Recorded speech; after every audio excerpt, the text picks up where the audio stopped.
പ്രിയ പ്രേക്ഷകർക്ക് നമസ്കാരം. നമ്മളിപ്പോൾ ഉള്ളത് കാവുമ്പായാണ്. ഈ കാവുമ്പായി വരാൻ ഏറ്റവും പ്രധാനപ്പെട്ട ഒരു കാര്യമുണ്ട്. ഒരു ഫാമിലിയെ കാണാൻ വേണ്ടിയിട്ടാണ് ഇവിടെ വന്നിട്ടുള്ളത്. എന്തായാലും ആ ഫാമിലിക്ക് ഒരു പ്രത്യേകതയൊക്കെ ഉണ്ട്. ആ പ്രത്യേകതകൾ അവർ ഒരുപാട് സ്ഥലങ്ങളിൽ യാത്ര ചെയ്യാറുണ്ട്. നമ്മളൊക്കെ യാത്ര ചെയ്യാൻ ഒരുപാട് ആഗ്രഹിക്കുന്ന ആൾക്കാരാണ്. അങ്ങനെ ഒരുപാട് ആൾക്കാർ, എല്ലാവരും ഈ ഒരു ലോകത്തെ എല്ലാവരും യാത്ര ചെയ്യാൻ ആഗ്രഹിക്കുന്ന ആൾക്കാരാണ്. അപ്പോൾ ഈ ഫാമിലി ഈ ബൈക്കിൽ ഇന്ത്യയിലെ പല സ്ഥലങ്ങളിലും യാത്ര ചെയ്തിട്ടുണ്ട്. ബൈക്കിലാണ് യാത്ര ചെയ്യുന്നത്. അവരുടെ ഏറ്റവും വലിയ പ്രത്യേകത എന്ന് പറഞ്ഞാൽ ആ ഒരു യാത്രാ അനുഭവങ്ങൾ ഒരു പുസ്തകമാക്കി. ആ പുസ്തകമാണ് എൻ്റെ കയ്യിലുള്ളത്. ഈ പുസ്തകത്തിൻ്റെ പേര് ഏണസ്റ്റ് ഡയറി എന്നാണ്. സന്ദീപ് കാവുമ്പായിയാണ് ആ ഒരു പുസ്തകം എഴുതിയിട്ടുള്ളത്. ഏണസ്റ്റ് എന്ന് പറഞ്ഞാൽ ആ കുട്ടിയാണ്, സന്ദീപ് ഏട്ടൻ്റെ കുട്ടിയാണ് ഏണസ്റ്റ്. ഈ ഏണസ്റ്റേയും കൊണ്ടാണ് യാത്ര ചെയ്യാറുള്ളത്. ഇവർ 3 പേരായിരുന്നു യാത്ര ചെയ്യാറുള്ളത്. ഇപ്പോൾ ഒരു കുഞ്ഞു കുട്ടി കൂടിയുണ്ട്. ആ 3 പേര് യാത്ര ചെയ്യുന്ന ഒരുപാട് അനുഭവങ്ങൾ അവർ ഒരു ഡയറി ആയിട്ട് എഴുതിയിട്ടുണ്ട്. അങ്ങനെ ഒരുപാട് പ്രത്യേകതകളുണ്ട്. നമുക്കറിയാം, യാത്ര ചെയ്തത് മാത്രമല്ല, ആ യാത്ര ചെയ്തതൊക്കെ ഒരു പുസ്തകമായി പ്രകാശനം ചെയ്യുകയും അത് ഒരുപാട് സ്ഥലങ്ങളിൽ ഒരുപാട് ആളുകളിലേക്ക് എത്തുകയും ഒക്കെ ചെയ്തിട്ടുണ്ട്. അങ്ങനെയുള്ളൊരു പ്രത്യേകതയുള്ളൊരു ഫാമിലിയാണ്. നമുക്ക് മനസ്സിലാക്കാൻ പറ്റും. അങ്ങനെ അവരുടെ ഒരുപാട് വിശേഷങ്ങളൊക്കെ നമുക്ക് അറിയണതുണ്ട്. കാരണം എങ്ങനെയൊക്കെയാണ് യാത്ര ചെയ്തത്. ഈ ഒരു ബൈക്കിലൊക്കെ യാത്ര ചെയ്യുമ്പോൾ കുട്ടിയൊക്കെ പല പ്രശ്നങ്ങളും ഉണ്ടാവും. കാരണം ബൈക്കിലല്ലേ യാത്ര, എത്രയോ ദൂരങ്ങളോട് സഞ്ചരിച്ചിരിക്കുന്ന ആൾക്കാരാണ്. അപ്പോൾ അതൊക്കെ അറിയേണ്ടതുണ്ട്. എന്തായാലും അവരുടെ വിശേഷങ്ങളൊക്കെ അറിഞ്ഞിട്ട് പെട്ടെന്ന് വരാം.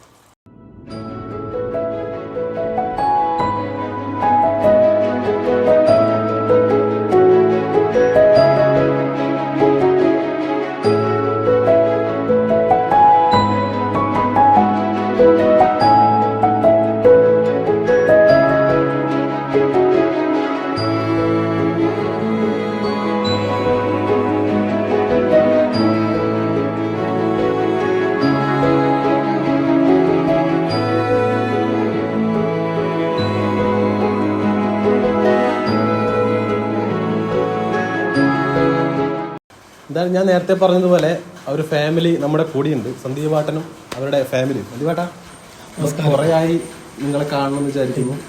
ഒരുപാട് കാര്യങ്ങളൊക്കെ അറിഞ്ഞു. യാത്രകൾ ഒരുപാട് ഇഷ്ടപ്പെടുന്ന ആളാണ്. യാത്രകൾ ഒരുമിച്ച് ഫാമിലി ആയിട്ടാണ് ചെയ്യാറ്. ബൈക്കിലാണ് ചെയ്യാറ്. എന്താണ് അതിന്റെ അനുഭവം? എങ്ങനെയാണ് ബൈക്ക്? ഞങ്ങള് ഇവനാണ് ബൈക്കിലെ ഏറ്റവും പ്രധാനപ്പെട്ട ആള്. ഇവൻ ചെറുപ്പത്തിൽ ഒരു 3 മാസം ഉള്ളപ്പോൾ തന്നെ നമ്മൾ ബൈക്ക് യാത്രകൾ ആരംഭിച്ചിട്ടുണ്ട്. അപ്പോൾ അതിൻ്റെ ഒരു ഭാഗമാണ് നമ്മളൊരു ഹിമാലയൻ യാത്ര നടത്തിയത്. ഒരു 20 ദിവസത്തോളം നീണ്ടു നിൽക്കുന്ന യാത്രയാണ് നമ്മൾ നടത്തിയിട്ടുള്ളത്. അത് നമ്മൾ ഡൽഹിയിൽ നിന്ന് ആരംഭിച്ച് തിരിച്ച് ഡൽഹിയിലെത്തുന്ന നിലയിലാണ് നമ്മളെ യാത്ര ഉണ്ടാകുന്നത്. ബുദ്ധിമുട്ടൊന്നുമില്ല. ഏണസ്റ്റാണ് അതിൽ നമുക്കൊരു ബുദ്ധിമുട്ടുണ്ടാവാൻ സാധ്യത ഉണ്ടായത് ഏണസ്റ്റ് മാത്രമാണ്. പക്ഷെ അവനാണ് ഏറ്റവും ലൈറ്റായിട്ട് കാര്യങ്ങൾ കൈകാര്യം ചെയ്തത്. കാരണം കാലാവസ്ഥ മാറ്റായാലും അതുപോലെ തന്നെ വാഹനത്തിൽ ഇരുന്നതായാലും അതുപോലെ തന്നെ ഭക്ഷണവും എല്ലാം ഏറ്റവും കൂടുതൽ എളുപ്പത്തിൽ കൈകാര്യം ചെയ്യാൻ വേണ്ടി പറ്റിയ ഏണസ്റ്റാണ്. നമ്മൾ ചില സ്ഥലങ്ങളിൽ ടെന്റ് സ്റ്റേ ഉണ്ട്. അതുപോലെ തന്നെ ചില സ്ഥലങ്ങളിൽ ഏറ്റവും റേറ്റ് കുറഞ്ഞ റൂമുകളൊക്കെ നോക്കിയിട്ടാണ് നമ്മൾ ബുക്ക് ചെയ്യുന്നത്. അതുപോലെ തന്നെ ഞങ്ങളോടൊപ്പം 2 സഹയാത്രികരുണ്ടായിരുന്നു. അപ്പോൾ അതുകൊണ്ട് നമുക്ക് വലിയ ബുദ്ധിമുട്ടൊന്നും ഇല്ലാത്ത നിലയിൽ തന്നെ നമുക്ക് ഈ ഒരു 10-20 ദിവസത്തോളം നമുക്ക് കൈകാര്യം ചെയ്യാൻ വേണ്ടി പറ്റിയിട്ടുണ്ട്. ആ ഒരു ഹിമാലയൻ യാത്രയാണ്. അതിന്റെ ആ യാത്ര മാത്രമാണ്. അതായത് നമ്മൾ ഈ ഡൽഹിയിൽ നിന്ന് ആരംഭിച്ച് തിരിച്ച് നമ്മൾ നാട്ടിലെത്തുന്നവരെയുള്ള യാത്രകളുടെ ഒരു വിവരണമാണ് നമ്മൾ ഈ ബുക്കിലുള്ളത്. അപ്പോൾ അതുപോലെ തന്നെ കുറച്ചും കൂടി വായിക്കുന്ന ആളുകൾക്ക് കുറച്ചും കൂടി ഗുണാവാൻ വേണ്ടി അതിൽ കുറച്ചും കൂടി സ്ഥലങ്ങൾ, പ്രത്യേകതകൾ, അതുപോലെ തന്നെ ദൂരം, കിലോമീറ്റർ, അങ്ങനെയുള്ള കുറച്ചും കൂടി കാര്യങ്ങൾ നമ്മൾ അത് ഉൾപ്പെടുത്തിയിട്ടുണ്ട്. നമ്മളിപ്പോ അതിന് ശേഷം ഞാനും ഏണസ്റ്റ് നമ്മൾ മധുരയിൽ യാത്ര ചെയ്യുന്നത് ബൈക്ക് റൈഡ് നടത്തിയിട്ടുണ്ട്. പിന്നെ നമ്മുടെ സുഹൃത്ത് ജ്യോതിഷും കൂടി ഉണ്ടായിരുന്നു. നമ്മൾ പാർട്ടി കോൺഗ്രസിന്റെ ഭാഗമായിട്ട് നമ്മൾ കാവുമ്പായിൽ നിന്നും മധുരയിലേക്കൊരു യാത്ര നടത്തിയിട്ടുണ്ട്. അത് നല്ല അനുഭവമായിരുന്നു. പിന്നെ ഞങ്ങൾ ഫാമിലി ആയിട്ട് ഞങ്ങൾ ഊട്ടി, അതുപോലെ തന്നെ കേരള, കർണാടക, തമിഴ്നാട് മേഖലകളൊക്കെ നമ്മൾ ബൈക്കിൽ യാത്ര ചെയ്യാറുണ്ട്. ഇതാണ് കഥയിലെ നായകൻ ഇവനാണ്. എന്താണ് പോയിട്ട് എന്ത് തോന്നി? എന്തൊക്കെ കണ്ടു? സ്ഥലങ്ങളൊക്കെ എന്തൊക്കെ കണ്ടു? മഞ്ഞ് കണ്ടായിരുന്നോ? മഞ്ഞ് കണ്ടു. എവിടെയാ കടന്നേ? ബൈക്കിൽ തന്നെ, ബൈക്കിന് മുമ്പിൽ തന്നെ. ഈ പുസ്തകത്തിന് മുന്നിൽ ആരാ? അല്ല, ഈ ബൈക്കിലാണ് പോയത്. അതെ, ചേച്ചി എന്താണ് എനിക്ക് തോന്നുന്നു, ഒരു ഫാമിലി അടക്കം ഒരുമിച്ച് ഒരു യാത്ര പോവുക, അതും ബൈക്കിൽ പോവുക, അതൊരു പ്രത്യേക ഒരു വ്യത്യസ്തമായ ഒരു യാത്ര തന്നെയാണ്. എങ്ങനെയാണ് ആ ഒരു അനുഭവം? എങ്ങനെയാണ്? ഞാൻ ആദ്യമായിട്ടാണ് ഇത്രയും ദൂരമൊക്കെ സഞ്ചരിക്കുന്നത്. എന്നെ സംബന്ധിച്ച് ഇവനെ പോലെ തന്നെയായിരുന്നു ഞാനും. പുതുതായിട്ട് ഓരോ കാഴ്ചകൾ കാണുന്നതിൻ്റെ ഒരു സന്തോഷത്തിൽ തന്നെയായിരുന്നു. ഉണ്ടായിരുന്നു. ഇങ്ങനെ കുറെ സ്ഥലങ്ങൾ കണ്ടോ? ആ കണ്ടു. നല്ലൊരു അനുഭവമായിരുന്നു. അതെ അതെ. ആയിരുന്നു അല്ലേ? അപ്പൊ കുഞ്ഞ് അന്നേരം ഇല്ല അവനില്ല. 3 പേരാണ് ഉണ്ടായിരുന്നത് അല്ലേ? ഇനി ഒരു യാത്ര പ്ലാൻ ചെയ്യുന്നുണ്ടോ? ഇനി നമ്മൾ ഈ വർഷം ഒരു നോർത്ത് ഈസ്റ്റ് റൈഡ് പ്ലാൻ ചെയ്യുന്നുണ്ട്. അതിന് ഞാനും ഇല്ല 4 പേരില്ല, ഞങ്ങൾ 2 ആൾ മാത്രമാണ് ഇപ്പോൾ ഉദ്ദേശിക്കുന്നത്. പിന്നെ 2027 4 പേരും കൂടി ഒരു യാത്രയുള്ള കാര്യങ്ങളെ പറ്റി നമ്മൾ ആലോചിക്കുന്നുണ്ട്. ഇനി ബൈക്കിലൊരു സൗകര്യക്കുറവ് നമുക്ക് ഉണ്ടാവാറുണ്ട്. അപ്പോൾ അതിൻ്റെയും കൂടി നോക്കിയിട്ടുള്ള സ്ഥലങ്ങൾ ചൂസ് ചെയ്യണം. പൊതുവെ യാത്ര ചെയ്യുമ്പോൾ കാവുമ്പായിലെ ജനങ്ങളുടെ ഒരു അഭിപ്രായം? എല്ലാവരും എൻ്റെ യാത്രയിൽ അധികവും യാത്ര ചെയ്ത് തിരിച്ച് നാട്ടിലെത്തിയാൽ മാത്രമേ ഞാൻ ആളുകളുമായിട്ട് യാത്രയുമായി ബന്ധപ്പെട്ട കാര്യങ്ങൾ സംവദിക്കാറുള്ളൂ. കാരണം പോകുന്നതിന് മുമ്പ് ചിലപ്പോൾ ഇപ്പം ഏണസ്റ്റിനെയും കൊണ്ട് പോകുമ്പോൾ തന്നെ ആദ്യഘട്ടത്തിൽ പോകുമ്പോൾ തന്നെ എല്ലാവരും നമ്മൾ അഭിപ്രായം ചോദിച്ചാൽ ചിലപ്പോൾ എല്ലാവരും കുറേ ആളുകൾക്ക് നെഗറ്റീവ് പറയും. ചെറിയ കുട്ടിയാണ്, അതുപോലെ തന്നെയുള്ള ബുദ്ധിമുട്ടുകളൊക്കെ ഉണ്ടാവും എന്നൊക്കെ പറയും. പക്ഷെ ഞങ്ങൾ അധികം യാത്ര കഴിഞ്ഞാൽ മാത്രമേ ഞങ്ങൾ യാത്ര കഴിഞ്ഞ് നാട്ടിലെത്തി നാട്ടിൽ ഇൻവോൾവ് ആയ ശേഷം മാത്രമേ സോഷ്യൽ മീഡിയയിലും ഞങ്ങൾ യാത്രയുടെ വിശേഷങ്ങൾ പങ്കുവെക്കാറുള്ളൂ. ഒരു അവസാന ഘട്ടത്തിലായിരിക്കും എല്ലാം പങ്കുവെക്കാറ്. കാരണം അതിന് മുമ്പേ നമ്മൾ പങ്കുവെച്ചാൽ തന്നെ ചിലപ്പോൾ അത് ആ യാത്ര പര്യാവസാനം ചിലപ്പോൾ ശുഭകരമാവണമെന്നില്ല. അപ്പോൾ യാത്ര ശുഭകരമായി നാട്ടിലെത്തിയ ശേഷം യാത്രാവിശേഷങ്ങൾ പങ്കുവെക്കുകയാണ് എൻ്റെ സോഷ്യൽ മീഡിയയിലോ കൂടി, അതുപോലെ തന്നെ ഇവൻ്റെ ഏണസ്റ്റ് ഡയറി വഴിയും പങ്കുവെക്കാറ്.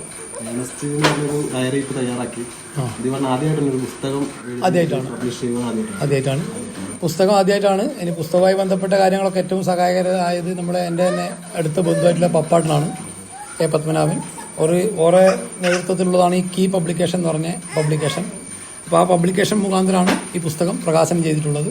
അപ്പോൾ ആ പുസ്തകം പ്രകാശനം ചെയ്തതോടുകൂടി എനിക്ക് കുറച്ചും കൂടി യാത്ര ചെയ്യാനും യാത്രാ വിശേഷങ്ങൾ പങ്കുവെക്കാനുള്ള ഒരു ഉത്തരവാദിത്വവും കൂടി കൂടിയതായിട്ടാണ് എനിക്കിപ്പോൾ തോന്നുന്നത്.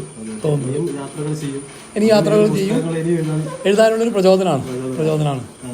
ഈ എനിക്ക് തോന്നുന്നു ഏണസ്റ്റോയുടെ പ്രായത്തിലുള്ള ആൾക്കാരൊക്കെ അല്ലെങ്കിൽ നമ്മുടെയൊക്കെ വയസ്സിലെ ആൾക്കാരൊക്കെ യാത്ര ചെയ്യാൻ ആഗ്രഹിക്കുന്ന ആൾക്കാരാണ്. പക്ഷെ പല സ്ഥിതികൾ കൊണ്ട് യാത്ര ചെയ്യാൻ പറ്റാറില്ല. പക്ഷെ ഏണസ്റ്റോ ചെറുപ്രായത്തിൽ തന്നെ യാത്ര ചെയ്തു. അതായത് യാത്രയോട് ഇഷ്ടമുള്ളവരോടാണ് യാത്ര ഇഷ്ടമുള്ളവർ. ഞാനിപ്പോൾ ഏണസ്റ്റോടായാലും ഞാനായാലും ഞങ്ങളിപ്പോൾ സ്കൂളുകളിലേക്ക് അപ്പം വീട്ടിൽ നിന്ന് സ്കൂളിൽ പോകുന്നത് പോലും ഒരു യാത്രയായിട്ടാണ് കാണുന്നവരാണ് നമ്മൾ. കാരണം ആ ഒരു ദൂരത്തിലെങ്കിലും കാഴ്ചകൾ ആസ്വദിക്കാനും. അതുകൊണ്ട് യാത്ര ദൂരത്തിന് പ്രാധാന്യമില്ല. നമ്മൾ എത്ര അടുത്ത് പോയാൽ പോലും അത് ആസ്വദിക്കാനുള്ളൊരു കഴിവ് കുട്ടികളിൽ ഉണ്ടാക്കിയെടുക്കുക എന്നുള്ളതാണ് അതിൻ്റെ ഒരു പ്രധാനമായിട്ട് ഞാൻ കാണുന്നത്. കാരണം നമ്മളിപ്പോൾ കാവുമ്പായിൽ നിന്നും ഇവൻ്റെ അമ്മയുടെ വീട് വളക്കയാണെങ്കിൽ വളക്കയിലേക്ക് പോകുമ്പോഴുള്ള ദൃശ്യങ്ങൾ അടക്കം നമ്മളെപ്പോഴും ഇങ്ങനെ കാഴ്ചകൾ പങ്കുവെക്കാറുണ്ട്. അപ്പോൾ ആ പങ്കുവെക്കുന്നതൊക്കെ നമ്മൾ ആ കാഴ്ച ദൂരങ്ങളൊക്കെ പങ്കുവെക്കുന്നതൊക്കെ നമ്മളൊരു യാത്ര പോലെ തന്നെയാണ് കാണുന്നത്. വലിയ അനുഭവങ്ങളാക്കിയിട്ട് മാറ്റാറാണ് എപ്പോഴും. അതിപ്പോൾ ഞാനിവനോട് എപ്പോഴും പറയാറുള്ളത് അതിനാണ്. നമ്മളിപ്പോൾ ഇവിടുന്ന് വളക്കയിലേക്ക് പോകുമ്പോൾ പോലും നമ്മളിപ്പോൾ നെടുവാലൂർ ചേരങ്ങുന്നൊക്കെ എത്തുമ്പോൾ ആ കുന്നും മലകളൊക്കെ കാണുമ്പോൾ തന്നെ നമ്മളവിടെ നിർത്തി അതൊക്കെ പലതവണ കണ്ടാലും ഞങ്ങൾ അത് നിർത്തിയിട്ട് വീണ്ടും വീണ്ടും കണ്ട് ആസ്വദിക്കാറുണ്ട്. അപ്പം അതുകൊണ്ട് ആളുകളൊക്കെ പറയാറ് നല്ല പൈസ ഉണ്ടെങ്കിൽ പോകാൻ പറ്റുള്ളൂ, അങ്ങനെ കുറെ അഭിപ്രായക്കാരൊക്കെ ഉണ്ട്. ഇല്ല, അങ്ങനെയൊന്നുമില്ല. അങ്ങനെ ഒരു സാമ്പത്തികം മൊത്തം കിട്ടിയതിന് ശേഷം യാത്ര ചെയ്യാന്ന് പറഞ്ഞാൽ നടക്കും തോന്നില്ല. നമ്മൾ ഉള്ള ഞാനിപ്പോൾ കൂട്ടുമ സർവീസ് സഹകരണ ബാങ്ക് ജീവനക്കാരനാണ്. അപ്പോൾ ഒരു ക്ലറിക്കൽ സ്റ്റാഫാണ്. അപ്പോൾ എൻ്റെ ശമ്പളത്തിൽ നിന്നും മിച്ചം വെക്കുന്നതും അതുപോലെ തന്നെ സുഹൃത്തുക്കൾ ചിലപ്പോൾ പെട്ടെന്നുള്ള യാത്രകൾക്ക് ചിലപ്പോൾ സുഹൃത്തുക്കൾ സഹായിക്കും. പിന്നെ എൻ്റെ യാത്ര കൂട്ടായ്മയുള്ള സുഹൃത്തുക്കളുണ്ട്. പോകുന്ന ദൂരം, സ്ഥലം, താമസിക്കുന്ന സ്ഥലങ്ങൾ ഒക്കെ അവർ പ്ലാൻ ചെയ്ത് പറഞ്ഞു തരും. അങ്ങനെ ഒരു കൂട്ടായ്മയുടെ ഭാഗമായിട്ടാണ് എപ്പോഴും യാത്ര ചെയ്യുന്നത്. അത് സാമ്പത്തികം വലിയൊരു പ്രശ്നമല്ല. നമ്മുടെ നാട്ടിലെ ഭക്ഷണം പുറത്തുപോയാൽ ഭക്ഷണം നമുക്ക് ഇല്ല പിടിക്കണമെന്നില്ല. അതിപ്പോൾ നമ്മളിപ്പോൾ യാത്രയിൽ എല്ലാവരും ലളിതമായ ഭക്ഷണമാണ് ഏറ്റവും കൂടുതൽ കഴിക്കുന്നത്. ഇപ്പോൾ ഏണസ്റ്റ് ഏറ്റവും കൂടുതൽ ഈ യാത്രയുടെ ഭാഗമായിട്ട് നെയ്ച്ചോറ്, അതുപോലെ തന്നെ തൈര്, അതുപോലെ തന്നെ ചപ്പാത്തി, അങ്ങനെയുള്ള ഭക്ഷണങ്ങളാണ്. നമ്മുടെ ബുക്കിലൊക്കെ അതുമായി ബന്ധപ്പെട്ടൊക്കെ എഴുതിയിട്ടുണ്ട്.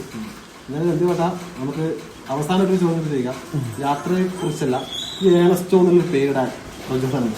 ഏണസ്റ്റോ എന്നുള്ള പ്രചോദനം എന്നുള്ളത് അത് ഏണസ്റ്റോ ചെഗുവേരയിൽ നിന്ന് തന്നെയാണ്. ചെഗുവേരയുടെ ആരാധകനാണ്. അതുപോലെ തന്നെ ചെഗുവേരയുടെ യാത്രാക്കുറിപ്പുകളാണ് എന്നെ കൂടുതൽ പ്രചോദനം. മോട്ടോർ സൈക്കിൾ ഡയറി എന്നെ വളരെയേറെ യാത്രകൾക്ക് മാത്രമല്ല, എനിക്ക് ചില ആരോഗ്യ പ്രശ്നങ്ങളൊക്കെ ഉണ്ടായിട്ടുണ്ട്. ആരോഗ്യസ്ഥിതികൾക്ക് പ്രശ്നങ്ങൾ ഉണ്ടായിട്ടുണ്ട്. ആ സമയത്തൊക്കെ ഞാൻ ആശുപത്രിയിൽ എത്തുമ്പോഴും ഒക്കെയും ഈ ഏണസ്റ്റോൻ്റെ ചില പുസ്തകങ്ങൾ വായിച്ചിട്ട് ഒരു ആത്മവിശ്വാസം ഉണ്ടാക്കിയെടുക്കാൻ കഴിഞ്ഞിട്ടുണ്ട്. അപ്പോൾ ആ ആത്മവിശ്വാസത്തിൽ നിന്നാണ് ഈ പേരും ഉത്ഭവിച്ചത്. അതിനുശേഷം എനിക്ക് നല്ല ആത്മവിശ്വാസം, ഒരു എനർജി. ഏണസ്റ്റോ ഇല്ല, ഇളയാളുണ്ട്, എംഗൽസ് എന്നാണ്. എല്ലാവരും നല്ലൊരു ഒരു ഇതാണ്. അതായത് എല്ലാവർക്കും ഇവന്റെ പേര് തന്നെ ഏണസ്റ്റ് കാവുമ്പായി തന്നെയാണ്. കാരണം നമ്മളൊക്കെ നമ്മൾ പേരിൽ ഇനിഷ്യലാണെങ്കിൽ ഏണസ്റ്റിന് നാടിന്റെ പേര് തന്നെയാണ് ചേർത്തിട്ടുള്ളത്. നാടിനുള്ളത് അതാണ്. അതുകൊണ്ട് ആ ഒരു പേരും കൂടി അഭിമാനപരമായിട്ട് കാണണം എന്നുള്ളത് കൊണ്ടാണ് അങ്ങനെ കൊടുത്തിട്ടുള്ളത്. യാത്രകൾ ചെയ്യണ്ടേ? യാത്രകൾ ചെയ്യണ്ടേ? ഒരുപാട് അനുഭവം കിട്ടിയില്ല അല്ലേ? കുറെ പഠിച്ചോ? പഠിച്ചു. ചേച്ചിക്കും ഇനിയും യാത്രകൾ പോകാൻ ആഗ്രഹമുണ്ട്. ഇവര് പറഞ്ഞു രണ്ടുപേര് മാത്രമാണ്. മോൻ ചെറുതല്ലേ, അപ്പം പിന്നെ കുറച്ചുകൂടി ഉണ്ടായിട്ട് എന്തായാലും 4 പേരും കൂടി പോകുന്നുണ്ടല്ലേ? ഇവരിപ്പോ സ്കൂളിൽ നിന്ന് എന്താണ് യാത്ര ചെയ്ത് സമ്മാനമൊക്കെ കിട്ടിയിട്ടുണ്ടല്ലേ? യാത്ര ചെയ്ത് സമ്മാനം കിട്ടിയിട്ടുണ്ടല്ലേ? എന്നാ കിട്ടിയ സമ്മാനം? ഏത് സ്കൂളിലാണ് പഠിക്കുന്നത്? ഏത് സ്കൂളിൽ പഠിക്കുന്നത്? കാവായി സ്കൂളിൽ. എല്ലാവരും സുഹൃത്തുക്കളൊക്കെ പറഞ്ഞു സന്തോഷമായി എന്ന് പറഞ്ഞു അല്ലേ?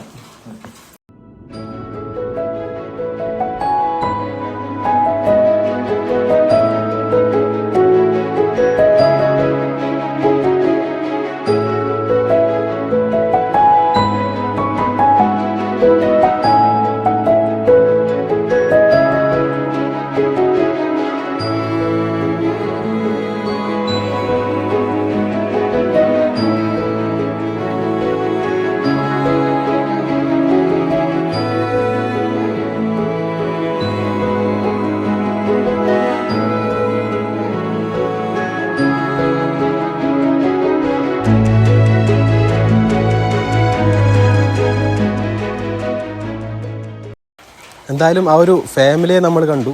നേരത്തെ പറഞ്ഞതുപോലെ ഒരു യാത്ര ചെയ്യുക, ആ യാത്രയിൽ നിന്നുള്ള അനുഭവങ്ങൾ ഒരു പുസ്തകമാക്കി അല്ലെങ്കിൽ ഒരു ഡയറി ആക്കി എഴുതുക എന്നൊക്കെ പറഞ്ഞാൽ അത് വലിയൊരു കാര്യമാണ്. എന്തായാലും ഇവിടുത്തെ ആളുകളൊക്കെ എല്ലാ ജനങ്ങളും യാത്ര ചെയ്യാൻ ആഗ്രഹിക്കുന്ന ആളുകളാണ്. ആ യാത്രയെ എങ്ങനെ മനോഹരമാക്കാം എന്നതിന് ഒറ്റ ഉദാഹരണമാണ് സന്ദീപാട്ടനും അവരുടെ ഫാമിലിയൊക്കെ ചെയ്തിട്ടുള്ളത്. എന്തായാലും ഹിമാചലിൽ പോയ ഒരു കഥയാണ്, അവരുടെ അനുഭവങ്ങളാണ് ആ ഡയറിയിൽ കുറിച്ചിട്ടുള്ളത്. എന്തായാലും നമുക്ക് മനസ്സിലാക്കാൻ പറ്റും ഒരു ചെഗുവേരയുടെ ഒരു ഫാനാണ്. ആ കുട്ടിയുടെ പേര് ഏണസ്റ്റോ എന്നാണ്. അതുപോലെ തന്നെ ആ കുട്ടിയുടെ പേര് എംഗൽസ് എന്നാണ്. അങ്ങനെ വ്യത്യസ്തത നിറഞ്ഞ ഒരു ഫാമിലി തന്നെയാണ് സന്ദീപാട്ടൻ്റെ അടുത്ത്. എന്തായാലും അവർ ഇനിയും ഒരുപാട് സ്ഥലങ്ങൾ കാണട്ടെ, ഒരുപാട് അനുഭവങ്ങൾ കിട്ടട്ടെ, ഒരുപാട് പുസ്തകങ്ങൾ എഴുതട്ടെ എന്ന് മാത്രമാണ് പറയാനുള്ളത്. ക്യാമറ പേഴ്സൺ ജിഷ്ണുവിനൊപ്പം അബ്ദുൽ ബ്ലാത്തോ, ഏജന്റ്.